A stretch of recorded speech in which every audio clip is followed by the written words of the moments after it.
It's magic.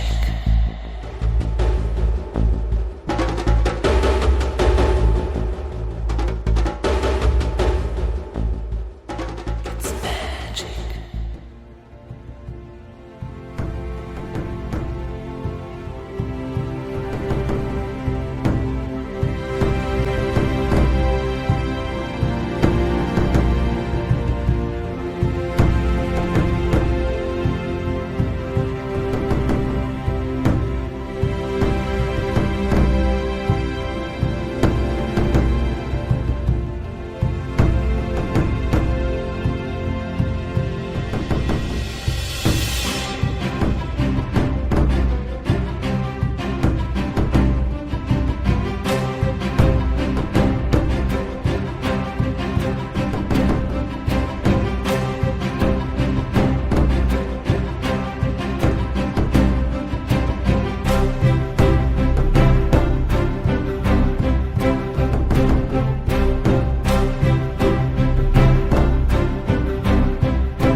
Meu otimismo está baseado na certeza de que esta civilização vai desmoronar.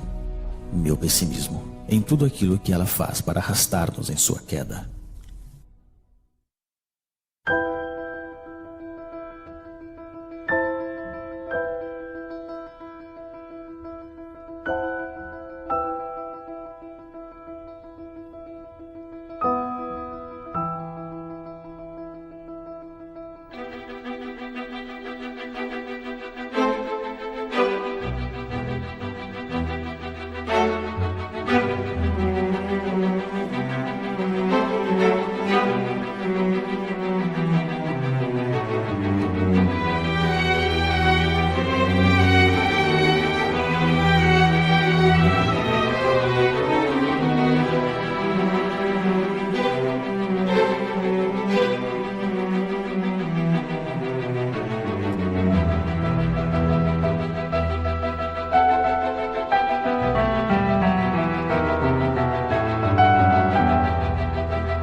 Que época terrível esta, onde idiotas dirigem cegos. William Shakespeare.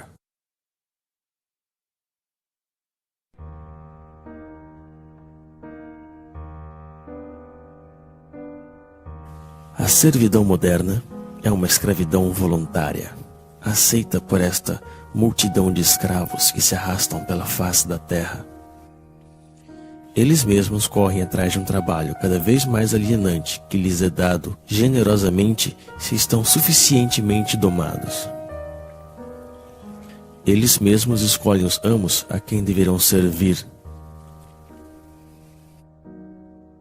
Para que essa tragédia absurda possa ter sucedido, foi preciso tirar desta classe a capacidade de se conscientizar sobre a exploração e a alienação da qual são vítimas. Eis então a estranha modernidade da época atual. Ao contrário dos escravos da antiguidade, aos servos da Idade Média e aos operários das primeiras revoluções industriais, estamos hoje frente a uma classe totalmente escrava, que, no entanto, não se dá conta disso, ou melhor ainda, que não quer enxergar. Eles não conhecem a rebelião que deveria ser a única reação legítima dos explorados. Aceitam sem discutir a vida lamentável que foi planificada para eles. A renúncia e a resignação são a fonte de sua desgraça. Eis então o pesadelo dos escravos modernos, que só aspiram a deixar-se levar pela dança macabra do sistema de alienação.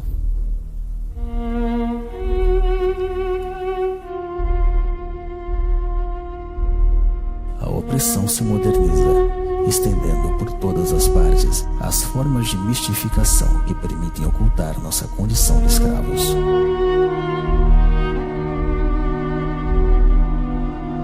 Mostrar a realidade tal qual é na verdade, e não tal como mostra o poder, constitui a mais autêntica subversão. Somente a verdade é revolucionária.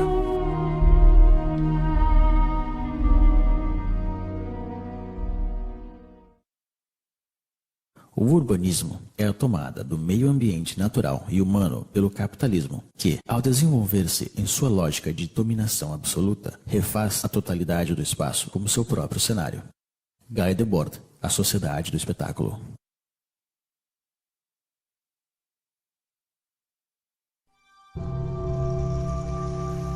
À medida que o homem constrói seu mundo com a força do trabalho alienado, o cenário deste mundo se converte na prisão onde terão que viver.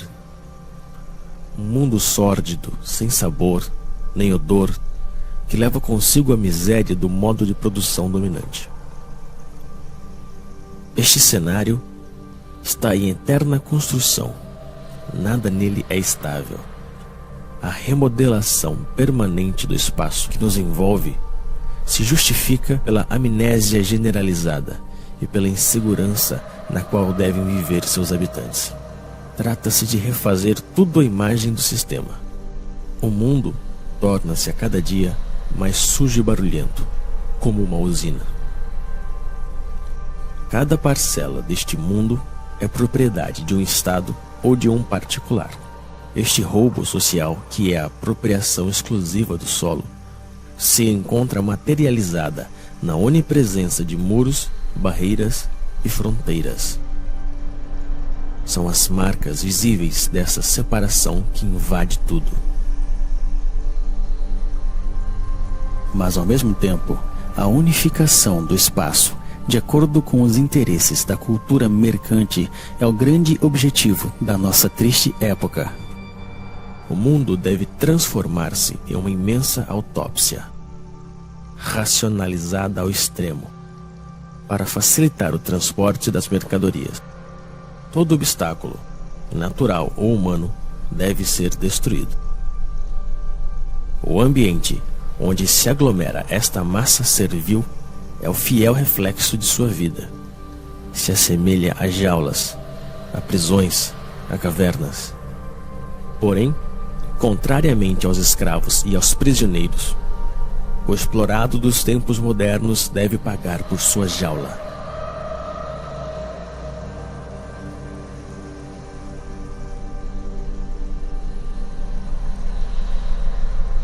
que não é o homem, mas o mundo que se tornou uma normal. Anthony Artaud.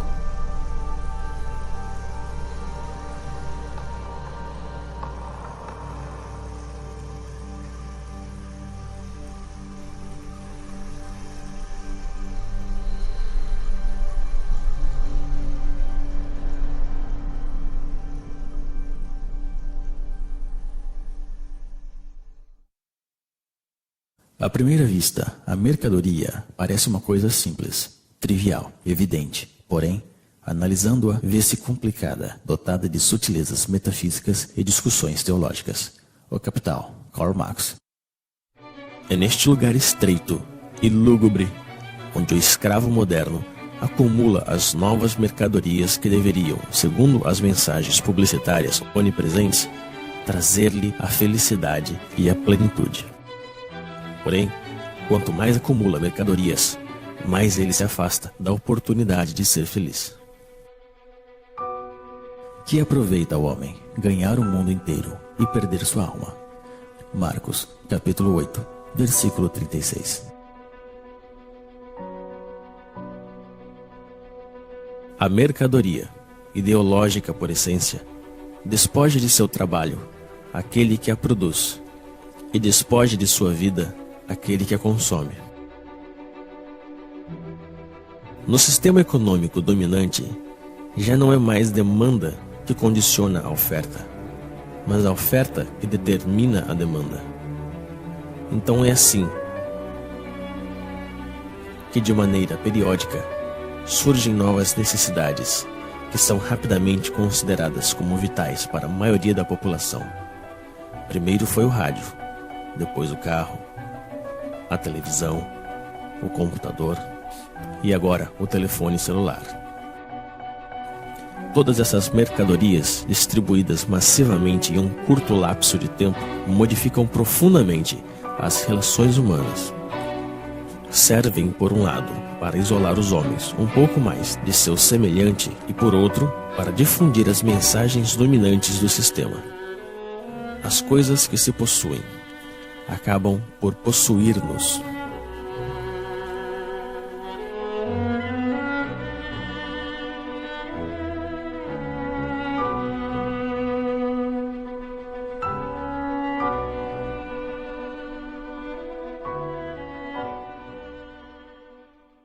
O que vem a ser alimento para um é veneno para outro. Paracelso.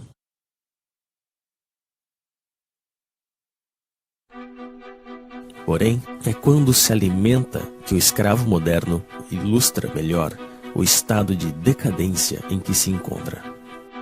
Dispondo de um tempo cada vez mais limitado para preparar a comida que ingurgita, ele se vê obrigado a engolir rápido o que a indústria agroquímica produz.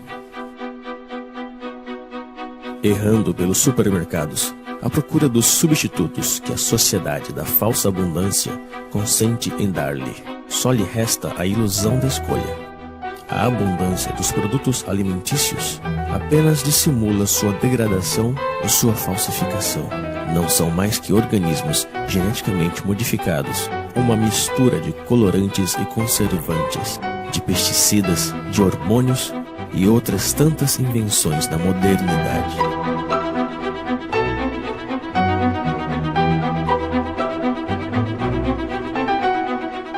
O prazer imediato é a regra de todo modo de alimentação dominante.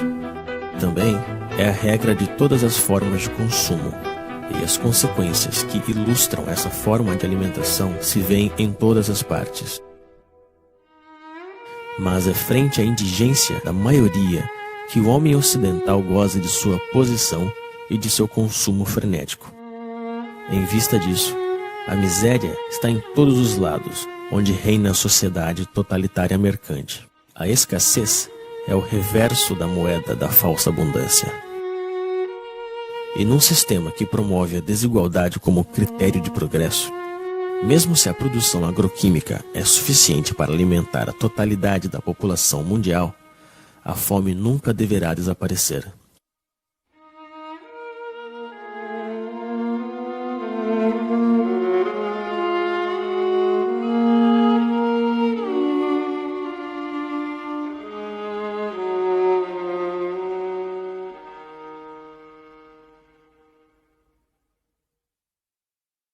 estão convencidos de que o homem, espécie pecadora por excelência, domina a criação, como se as outras criaturas tivessem sido criadas apenas para servir-lhes a comida, a roupa, para serem martirizadas e exterminadas.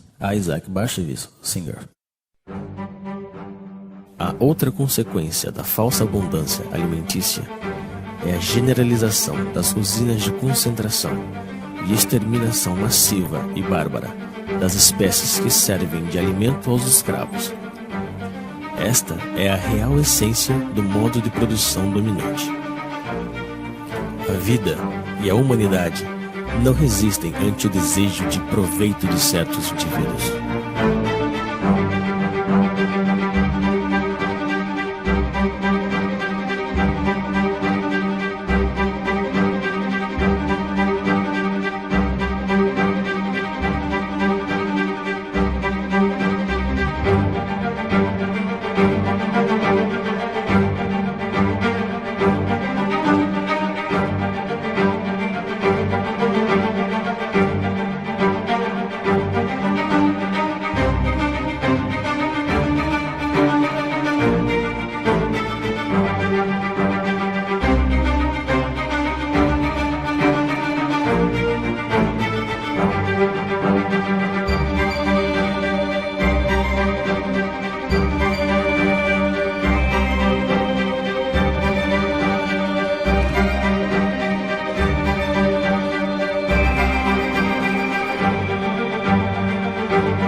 Que triste é pensar que a natureza fala e que a espécie humana não a escuta. Victor Hugo. É a expoliação dos recursos do planeta, a abundante produção de energia ou de mercadorias, o lixo e os resíduos do consumo ostentoso hipotecam a possibilidade de sobrevivência de nossa terra e das espécies que nela habitam. Porém, para deixar livre o curso ao capitalismo selvagem, o crescimento econômico nunca deve parar. É preciso produzir, produzir e reproduzir ainda mais. E são os mesmos poluidores que se apresentam hoje como salvadores potenciais do planeta. Esses imbecis da indústria do espetáculo, patrocinados pelas empresas multinacionais, tentam convencer-nos de que uma simples mudança em nossos hábitos seria suficiente para salvar o planeta de um desastre. E enquanto nos culpam, continuam poluindo sem cessar nosso meio ambiente e nosso espírito. Essas pobres teses pseudoecológicas são repetidas pelos políticos corruptos em seus slogans publicitários. Porém, nunca propõem uma mudança radical no sistema de produção. Trata-se, como sempre, de mudar alguns detalhes para que tudo fique como antes.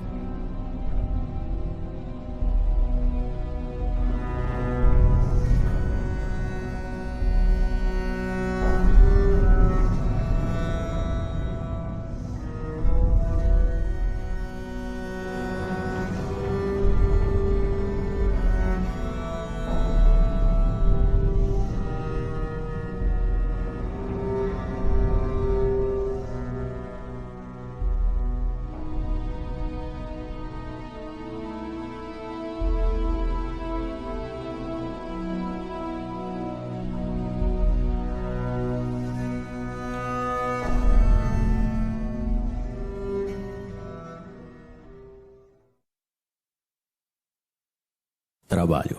Do latim, tripalium, 3 paus, instrumento de tortura.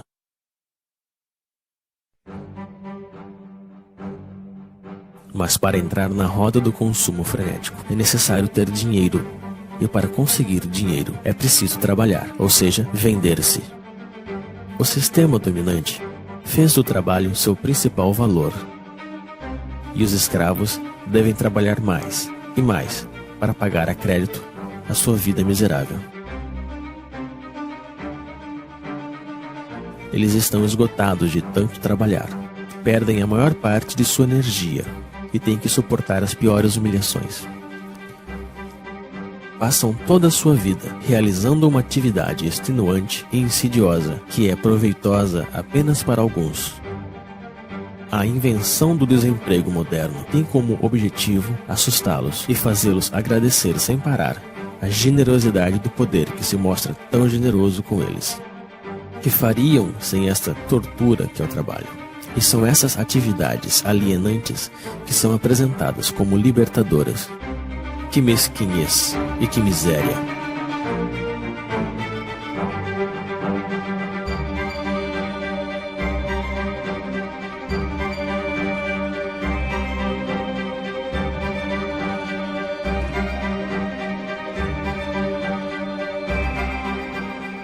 Sempre apressados pelo cronômetro ou pela chibata.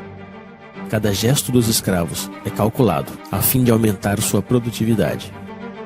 A organização científica do trabalho constitui a real essência da desapropriação dos trabalhadores, seja do fruto de seu trabalho, mas também do tempo que eles passam na produção automática das mercadorias ou dos serviços. O papel do trabalhador se confunde com o da máquina nas usinas, com o computador nos escritórios.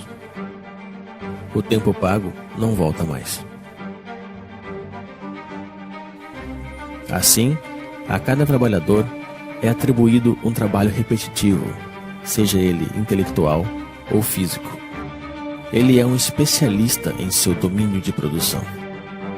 Essa especialização encontra-se na escala do planeta, no âmbito da Divisão Internacional do Trabalho. Concebe-se no Oriente, se produz na Ásia, se morre na África.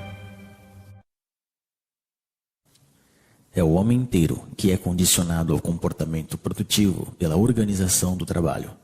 E fora da fábrica, ele conserva a mesma pele e a mesma cabeça. O escravo moderno teria sido capaz de se contentar de sua servidão ao trabalho, mas à medida que o sistema de produção coloniza todos os setores da vida, o dominado perde o seu tempo com lazeres, com diversões e férias organizadas. Em nenhum momento do seu cotidiano ele foge da influência do sistema, que faz parte de cada instante de sua vida. É um escravo a tempo integral.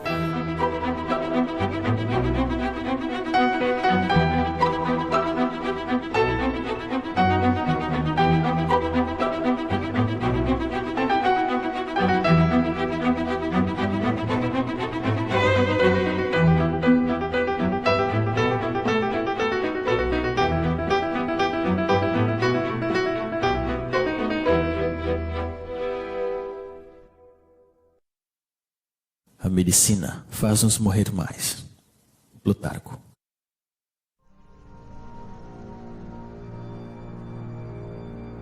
A origem dos males do escravo moderno está na degradação generalizada de seu ambiente, do ar que respira e da comida que ele consome. O estresse provocado pelas suas condições de trabalho e pelo conjunto de sua vida social.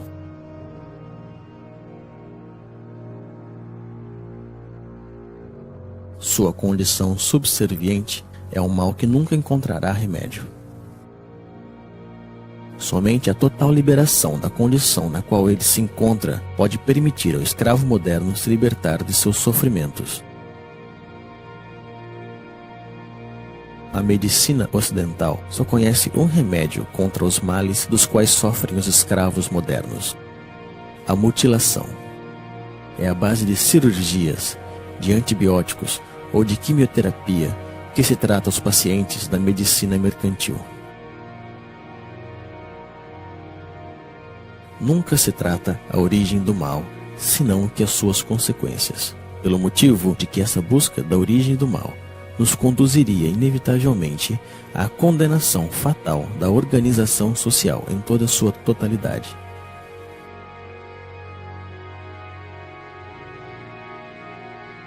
Assim como ele transformou todos os detalhes de nosso mundo em uma simples mercadoria, o sistema atual fez de nosso corpo uma mercadoria, um objeto de estudo e de experiências para seus pseudo-aprendizes de medicina mercantil. Os donos do mundo já estão prontos para patentear os seres vivos. O sequenciamento completo do DNA do genoma humano é o ponto de partida de uma nova estratégia posta em ação pelo poder. A decodificação genética não tem outro objetivo que o de amplificar consideravelmente as formas de dominação e de controle. Depois de tudo, nosso corpo também não nos pertence. De tanto obedecer, adquirimos reflexos de submissão. Anônimo. O melhor de sua vida foge entre seus dedos, mas ele prossegue assim, pois já está acostumado a sempre obedecer. A obediência se tornou sua segunda natureza. Ele obedece sem saber por qual razão, simplesmente porque ele sabe que deve obedecer. Obedecer, produzir e consumir. Eis aí o trítico que domina sua vida. Obedece-se aos pais, aos professores, aos patrões, aos proprietários, aos comerciantes. Obedecem-se também às leis, às forças da ordem e a todos os tipos de poderes, pois ele não sabe fazer outra coisa. Não existe algo que lhe dê mais medo que a desobediência, já que desobedecer, aventurar, mudar é muito arriscado. Assim como uma criança que se perde de vista de seus pais. O escravo moderno se sente perdido, sem o poder que o criou. Então, ele continua obedecendo. É o medo que nos fez escravos e que nos mantém nesta condição. Baixamos a cabeça frente aos donos do mundo. Aceitamos essa vida de humilhação e de miséria somente por medo. No entanto, dispomos da força numérica frente a essa minoria que governa. A força deles não sai de seus policiais, mas de nosso consentimento. Justificamos nossa covardia diante do enfrentamento legítimo contra as forças que nos oprimem com um discurso cheio de humanismo modernizador. A rejeição da violência revolucionária está ancorada nos espíritos daqueles que se opõem ao nome dos valores que este mesmo sistema nos ensinou. Porém, quando se trata de conservar sua hegemonia, o poder não hesita em se vestir da violência. Sob um governo que prende qualquer homem injustamente, o único lugar digno para um homem justo também é a prisão. Henri David Thoreau, A Desobediência Civil. No entanto, ainda existem indivíduos que escapam ao controle das consciências, mas estão sob vigilância. Todo ato de rebelião ou de resistência está de fato assimilada a uma atividade desviada ou terrorista. A liberdade só existe para aqueles que defendem os imperativos mercantis. A oposição real ao sistema dominante, infelizmente, é totalmente clandestina. Para estes opositores, a repressão é a regra em uso. E o silêncio da maioria dos escravos, frente a essa repressão, está justificado na aspiração mediática e política que nega o conflito existente na sociedade atual.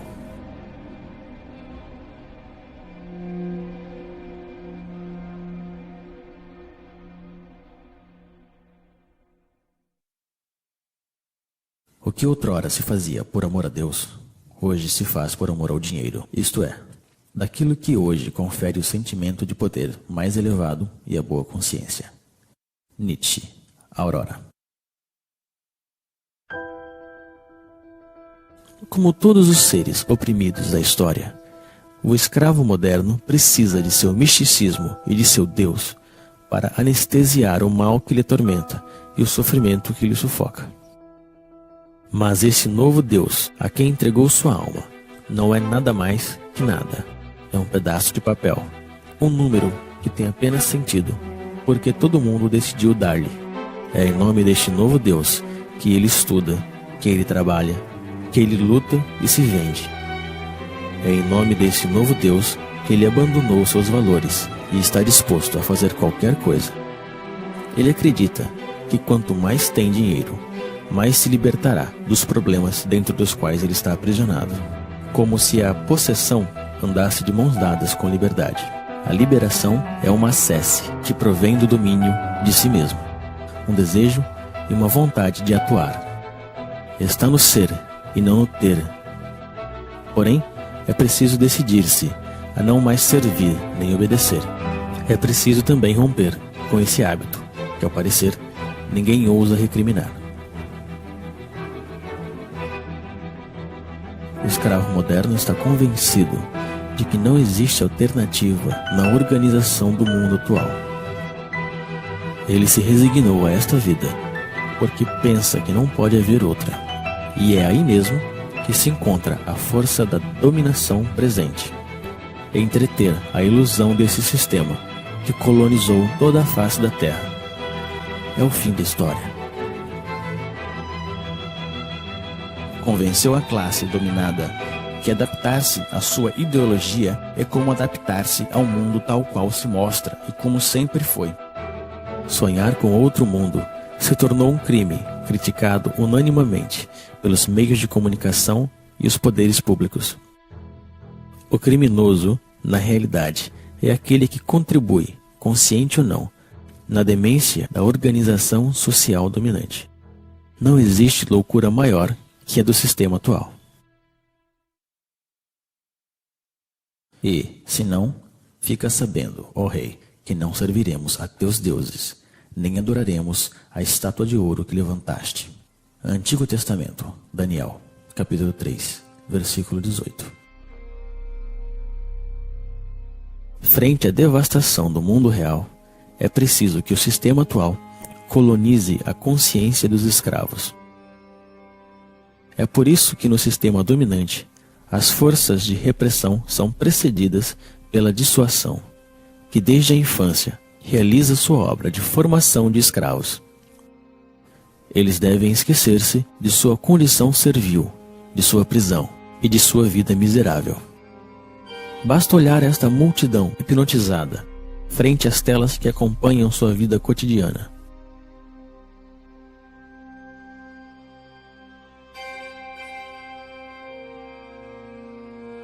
Eles enganam sua insatisfação permanente com o reflexo de uma vida sonhada, feita de dinheiro, de glória e aventura.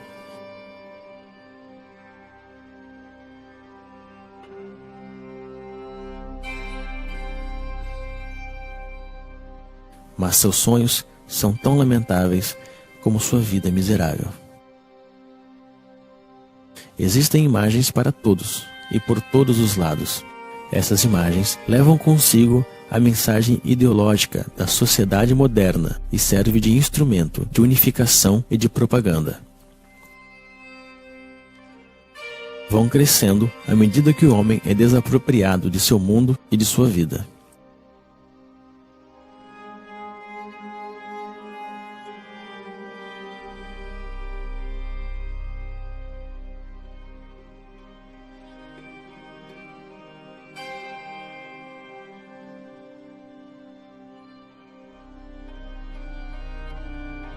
A criança é a primeira vítima dessas imagens, pois se trata de sufocar a liberdade desde o berço.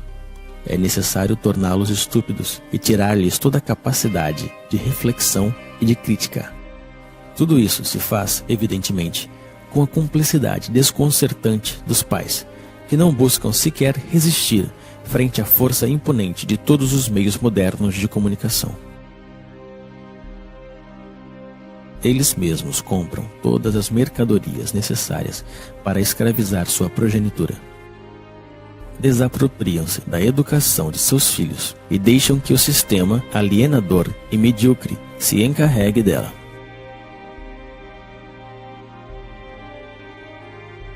Existem imagens para todas as idades e para todas as classes sociais. Os escravos modernos confundem essas imagens com cultura e, às vezes, com arte. Recorrem seus instintos mais baixos para vender qualquer mercadoria. E é a mulher, duplamente escrava da sociedade atual, que paga o preço mais alto. Ela é apresentada como um simples objeto de consumo.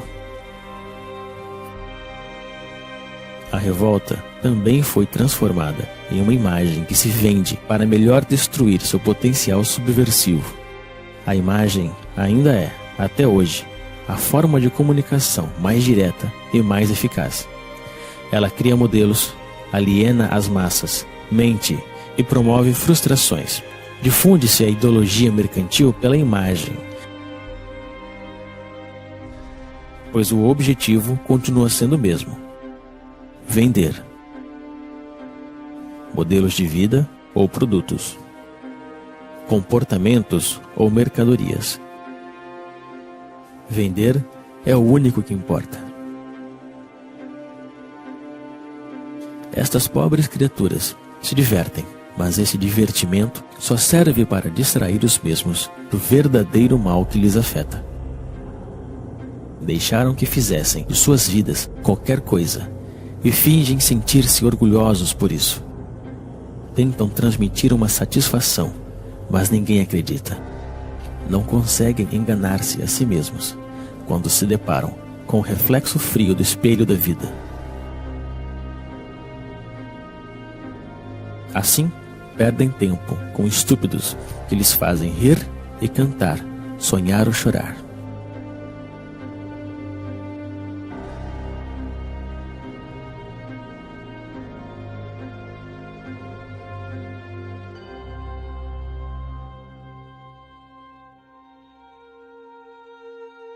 Através do esporte mediatizado, se representa o êxito e o fracasso, os esforços e as vitórias que os escravos modernos deixaram de viver em seu cotidiano.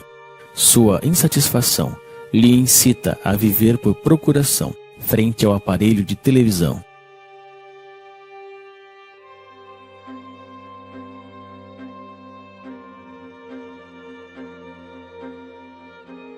Assim, como os imperadores da Roma antiga compravam a submissão do povo com pão e jogos, hoje em dia é com diversões e consumo do vazio que se compra o silêncio dos escravos.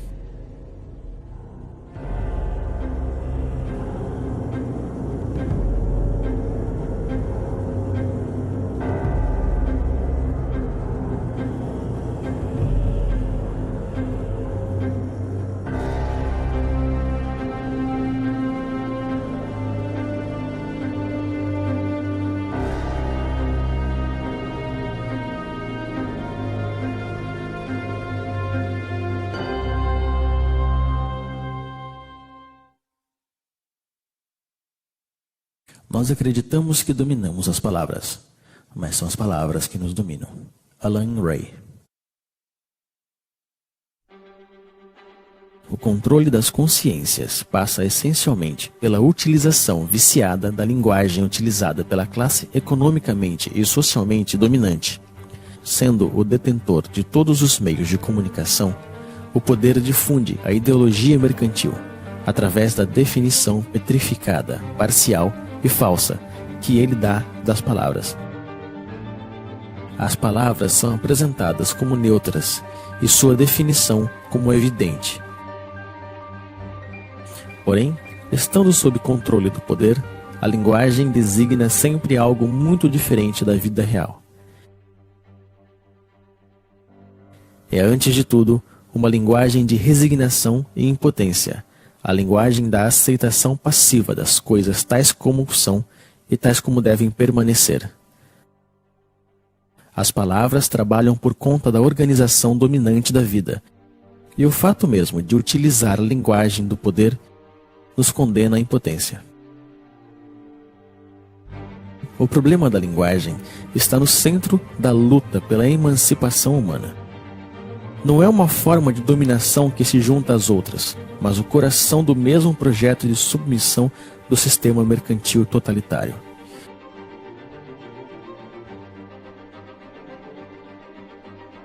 Para que uma mudança radical surja de novo, é preciso uma tomada radical da linguagem e também da comunicação real entre as pessoas. É nisso que o projeto revolucionário se une ao projeto poético. Na efervescência popular, a palavra é tomada e reinventada por grupos extensos. A espontaneidade criadora se apodera de cada um e nos reúne a todos.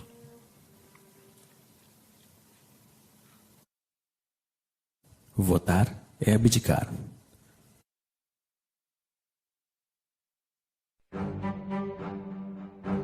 No entanto, os escravos modernos ainda se veem como cidadãos.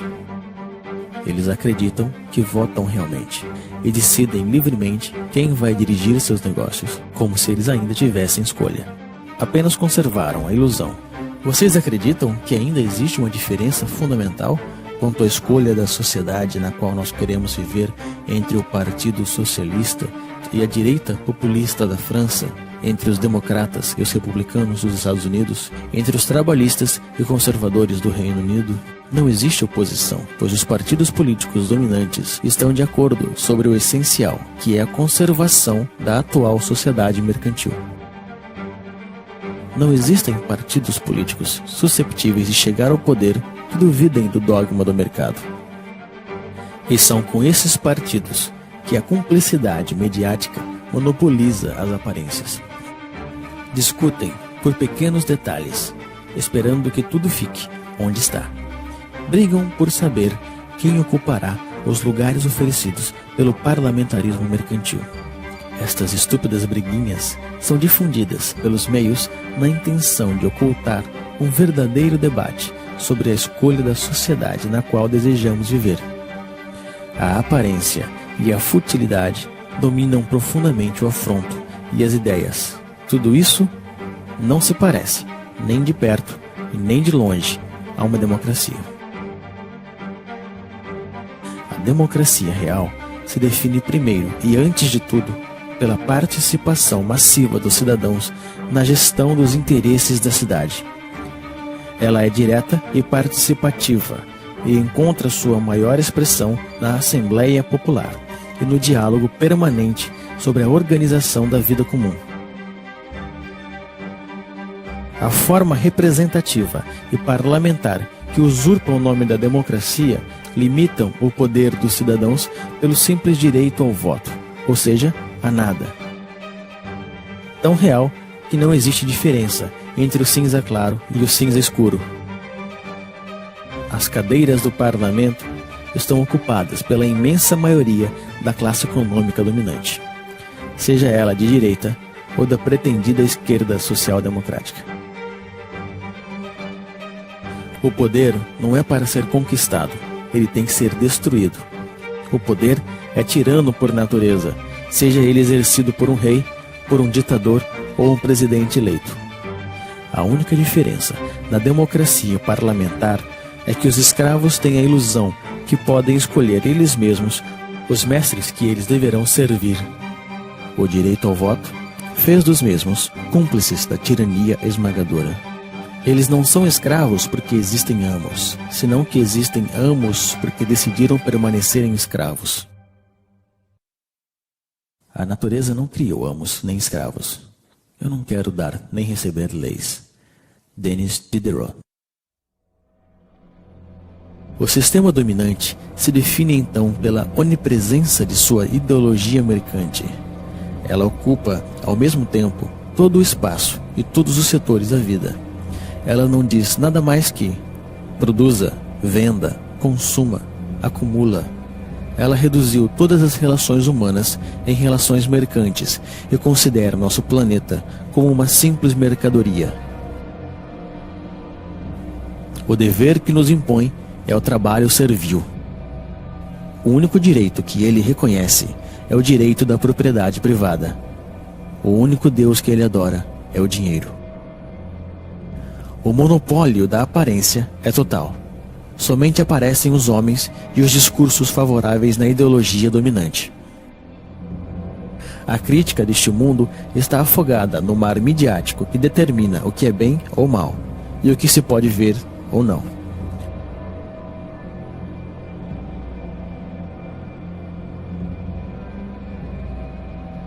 A onipresença da ideologia, o culto ao dinheiro, monopólio da aparência, partido único disfarçado de pluralismo parlamentar, ausência de uma oposição visível, repressão sob todas as formas, vontade de transformar o homem e o mundo. Eis o verdadeiro rosto do totalitarismo moderno que chamamos de democracia liberal. Porém, é necessário chamá-la pelo seu verdadeiro nome: o sistema mercantil totalitário.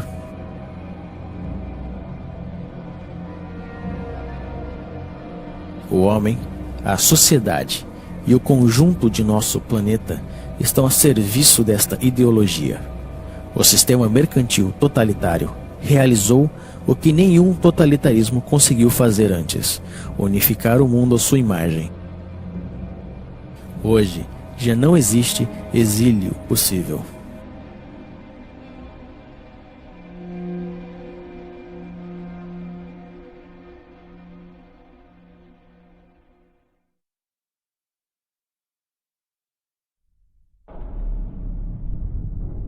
À medida que a opressão se estende por todos os setores da vida, a revolta toma aspecto de uma guerra social. Os motins renascem e anunciam a futura revolução.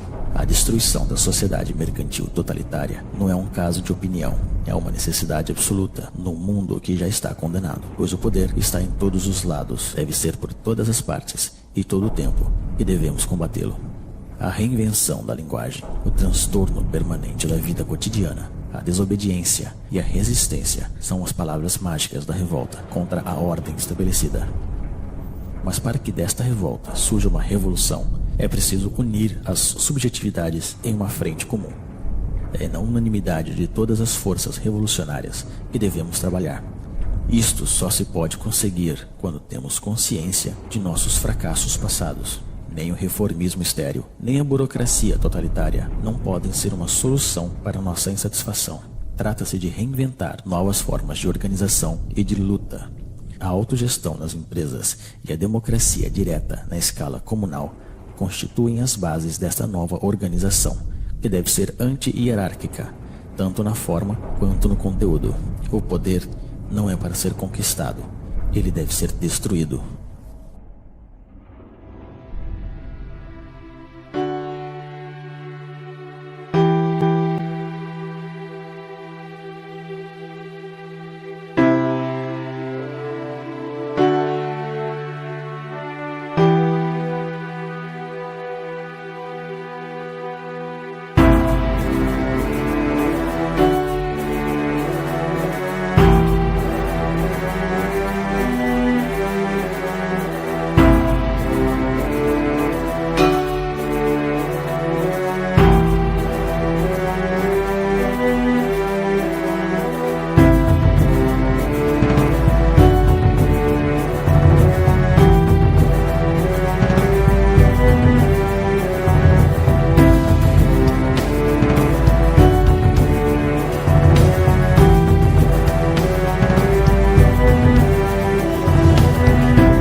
Cavalheiros, a vida é muito curta.